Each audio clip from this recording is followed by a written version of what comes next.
Are you making these mistakes with your digital drawings? Because I made mistakes with the audio in this video, so I had to record it again.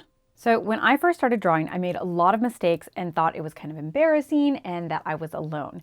But after teaching hundreds of thousands of students to draw, I consistently see these same struggles come up again and again. And beginners aren't the only ones vulnerable to them. Even more experienced artists can easily make these mistakes.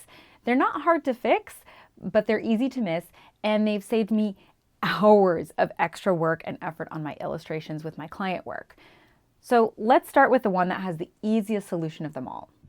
Have you ever, like me, spent ages perfecting all these tiny details in a piece, adding all kinds of amazing textures and color and details, just really taking a piece to the next level, only to post it on Instagram to crickets?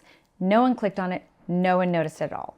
So your art needs to be readable and compelling from a small size, and that is as true online as it is in real life. If you go to a museum and you see a piece that's across the room and you're like, oh, that looks interesting, you're gonna walk across the room to look at it. And it's the same thing online. If a piece looks good small, like a thumbnail on Instagram, then they're more likely to click on it and bring it larger to see all of the details. You need to make sure whatever details you are adding to your art reads from a distance. And this is a mistake that many artists make, is that they stay zoomed into their artwork and work on really fine details that are too small to be seen. Now, the ability to zoom in and out is one of the best parts of digital art. You can get really close in there and really see precisely what you're drawing and work on details really finely. But all of that effort is going to be wasted if you don't also frequently zoom out to make sure that what you are drawing is effective and that it reads at a smaller size.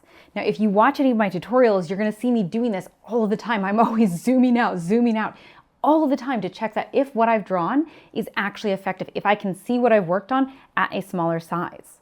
Now, if you are working on a physical painting, you can solve this problem by walking across the room, stepping back at least 10 steps, and you really do need to step back. Leaning back in your chair is not gonna cut it for this. The next mistake is something I made well past being a beginner. It's a bad habit that I brought into my art making all the way until when I started doing illustration work for clients, and it meant hours of extra revisions and work that I could have avoided. See, my favorite part of drawing is color and details. So I would always want to get straight as fast as possible to that fun part. So I'd start drawing this really cute cat and I'd nail the colors and the shading and the details. And then I would struggle to find ways to include the rest of the elements that I needed to include around the cat. Or worse, I'd end up with too much stuff and what was meant to be the main focus of my illustration, the cat, would be drowned out by all these other details. And it would be really easy to miss it. So sometimes I'd end up with a piece where it looked really good and the rest of it looked meh. And this meant hours more work trying to solve these problems to make sure that I had a finished piece that looked good for my clients. And I could have avoided these headaches if I had started with a solid sketch. I thought sketching was the most boring part and I just couldn't be bothered with it. I wanted to jump straight to the good bits. But when I finally relented and started doing sketches, I got to spend way more time on my favorite parts of the drawing. And I saved hours of problem solving time on my client work.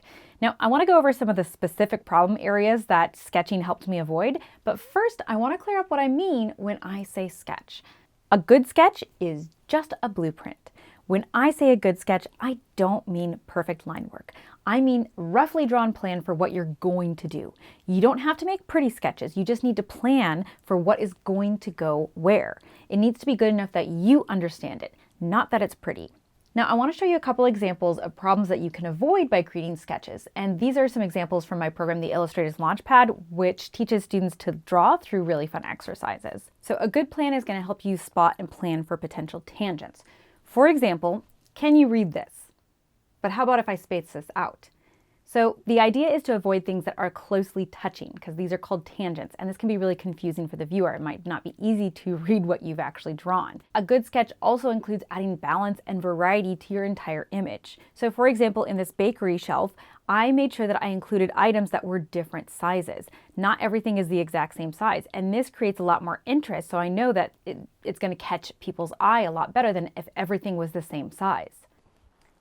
Picture a budding pastry enthusiast aspiring to make this really elaborate, cool chocolate layer cake.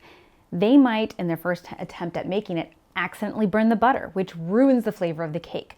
Or they might not stir the ingredients together in the right order or in the right amounts, and then that chocolate layer, it doesn't set properly. It's either too runny or too thick. Now, these early mishaps are not the signs of this person is a bad chef, but rather the necessary failures to learning how to be a good chef. Through each of these disappointments, that chef is gaining invaluable insights.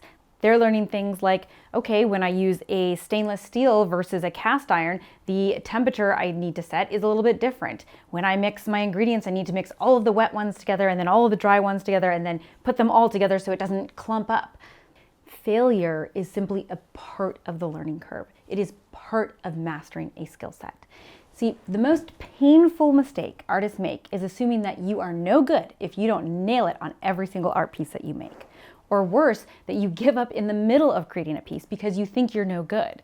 See, every drawing and honestly every creative project goes through this process. You start with, oh, I have the best idea. And once you start working on it, you say, wow, this is kind of hard. And the more you work on it, you might say, you know what, this sucks. Sometimes you even get to a level where you think, I suck. But if you can push past that stage, you're going to move into a phase where you say, well, you know what, this sucks, but I'm learning a lot here. And if you keep pushing, you get into a, this isn't as bad as I thought it was going to be. This is not bad. And hopefully, if you keep pushing through, in the end, you'll have a piece that you can say, I am so proud of this. Imagine a professional artist, maybe someone that you know and admire.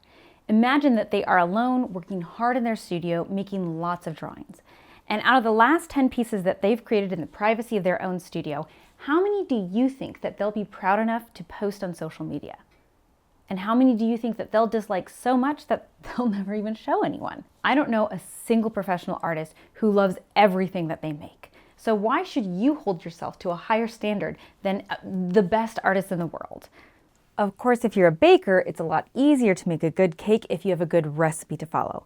And if you're looking for more in-depth guidance on how to create great illustrations, you may be interested in the Illustrator's Launchpad, where I'll guide you step by step through all the skills you need to learn to draw. Drawing techniques, the foundations of style, and color theory. There's a link in the description below. Now, avoiding these mistakes saves you a lot of time fixing problems, but for digital artists, Procreate has some amazing tools and shortcuts to make art making faster and easier. So in this video, I share my favorite hidden gestures and shortcuts that'll make your drawing process much more enjoyable.